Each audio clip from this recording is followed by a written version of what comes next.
wondering how Dave is going to take the Taliban victory since it contradicts his thesis in his essay, Islam, My Islam. And you wrote, well, there goes the next 2 hours.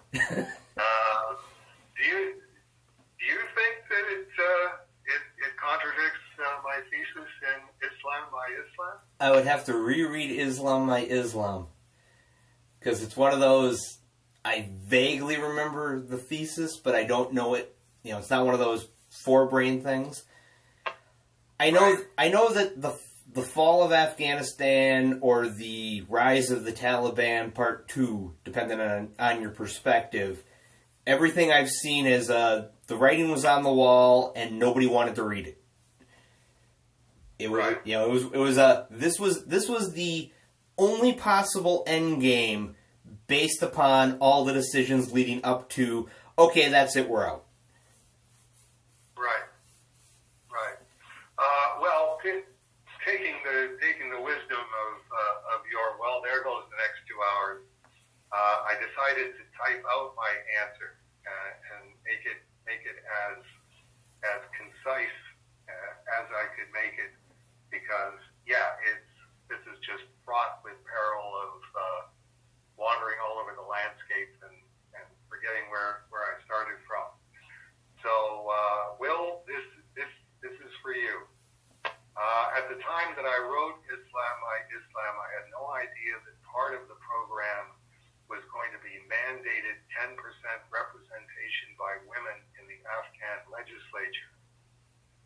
That being completely undemocratic, everything from then on was doomed to failure, in my opinion. The foundation of democracy is that you run for office, and if you get the most votes, you're elected, period. This wasn't democracy. This was sociopathic feminism. The Operation Enduring Freedom forces faced the same problem in Afghanistan with Pakistan that the United States had faced in Vietnam with Cambodia. The Taliban retreated to Pakistan whenever they were under extreme pressure, the same as the Viet Cong retreated to Cambodia, which created the, quote, widening of the war, unquote, problem. But with the greater complication that Pakistan was ostensibly an American ally. How do you invade an ally who is sheltering enemy forces? The problem there being that any predominantly Muslim country is always going to be in a fluid state between hardcore Islam and complete secularism. The secular world is always looking for the next Kemal Ataturk, the first president of the Turkish Republic who abolished the caliphate and transformed Turkey into a modern secular state. But if you look at Turkey today, it's far closer to hardcore Islam than Ataturk's secular state. Same thing in Egypt. Nasser wanted to transform the Arabian Peninsula into a pan-Arabian secular Middle Eastern United States. Egypt is far more hardcore Islam than anything Nasser would recognize from his time period. Muslims are acutely sensitive to the moral corruption that accompanies secularization. Whoever most resembles Prophet Muhammad and his followers who fled to Medina in 622 and who fought pitched battles against the pagan Arabs of Mecca, winning, then losing, then winning, so that ultimately all of Arabia converted to Islam.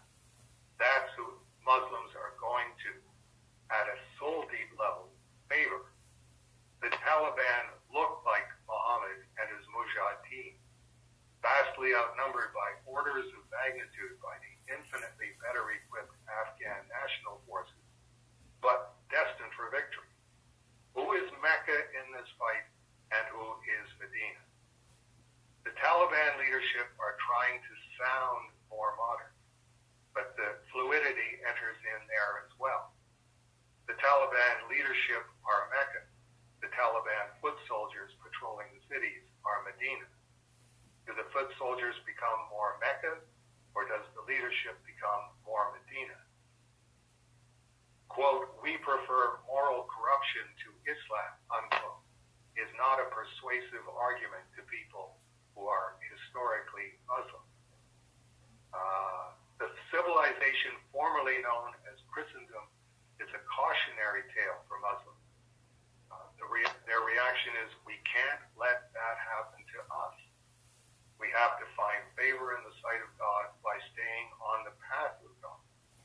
The failure of Operation Enduring Freedom and the military humiliation of the United States reinforces exactly that instinct. Whoever is most severely devoted to God and following God's word, and most sincerely devoted, can't be defeated by people for whom God's word is a quaint artifact embraced by ignorant, knuckle-dragging troglodytes. And unfortunately, that's the situation in North America. Our perception of having of becoming more sophisticated and becoming more worldly is, religion and God and the Bible, that's all just superstition. So we have to turn our backs on that. And the more people who turn their back on that, the less likely, if you really want to get into a 20-year scrap with Muslims, that's not gonna see you through, because your sincere belief in God, which I don't think anyone could question. Well, there've got to be some U.S. soldiers and Marines and Air Force who are sincerely devoted to God. Yes, unquestionably. But on a percentage basis, I think the Taliban were much better Muslims than the Operation Enduring Freedom forces were Christians. And 20 years down the road, you're just going to find out, no, God favors those who exert themselves on what they perceive sincerely to be His path. So that's as far as I'm going on that one, unless you've got any follow-up questions on behalf of the vast moment of service leadership. The only thing I know about Afghanistan that I've learned in the past 20 years is that, military historians have gone back and gone, going into Afghanistan is always one of those, this will be real easy. And eventually it's a, nope, run away. Yeah. I mean, you name any great army in the history of mankind, and they get to Afghanistan thinking, well, we rolled over everybody else. They're going to roll for us. And it's like, Afghanistan was apparently, it's the spot where everybody went, nope. You're not coming in. And I think, I don't, go ahead. I don't know if it's it was the terrain, or if it's just, the people that decide to live, I'm a huge fan of the Firesign Theater, a 70s comedy troupe. I'm sure you've heard of them, and if not, well, you don't have a record player anymore, so you're not going to. But their first album has 4 tracks, and the first track is the history of the American Indian. And at one point in that track, the American government's talking to Indians going, we're amazed and we're amazed and marvel at how you survive in any godforsaken wilderness we send you to, out there. And it sounds like Afghanistan is the godforsaken wilderness that if you can survive there, you can survive anywhere. So I think one of the things that empires and larger countries miss in Afghanistan is exactly how unique the proportion of the rural dwellers and the urban dwellers, which the rural dwellers outnumber the urban dwellers by a large proportion. But there's also a large nomadic population that you don't really find in too many places in the world. And nomads are very, very difficult to convert to anything because it really does firmly entrench the whole tribal perspective. If you read the biography of Prophet Muhammad, you realize exactly how important the tribe is to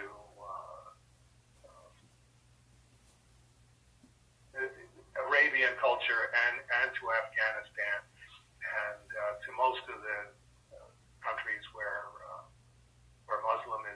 Islam is the dominant faith. And in that construct,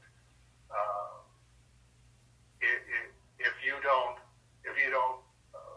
kowtow to the tribe, then you're definitely asking for trouble. And that was a lot of the history of Muhammad. Was he's been spoken to by Angel Gabriel and has been told what to recite and is reciting and is getting followers. But really all that saved him was his tribe, the Quraysh, who were a very dominant tribe at the time. So consequently, as long as the head of the tribe didn't want Muhammad expelled from the tribe and didn't want him shunned by the other tribes with which they had alliances, it wasn't going to happen. And that was the teeter-totter back and forth process of, no, he might be, not he is a fruitcake, but he's entitled to, advance his own religious faith. And if the leader of the Quraysh hadn't been a patron of Muhammad, that wouldn't have happened. And that's one of the things that's overlooked by people not familiar with how tribes work in Afghanistan. I mean, Hamid Karzai was, the first president and was definitely cooperative with the United States and with Operation Enduring Freedom. But when he stopped being president, he didn't stop being important. He's still, whatever tribe he represents is rock solid. So the heads of the different tribes negotiate with each other and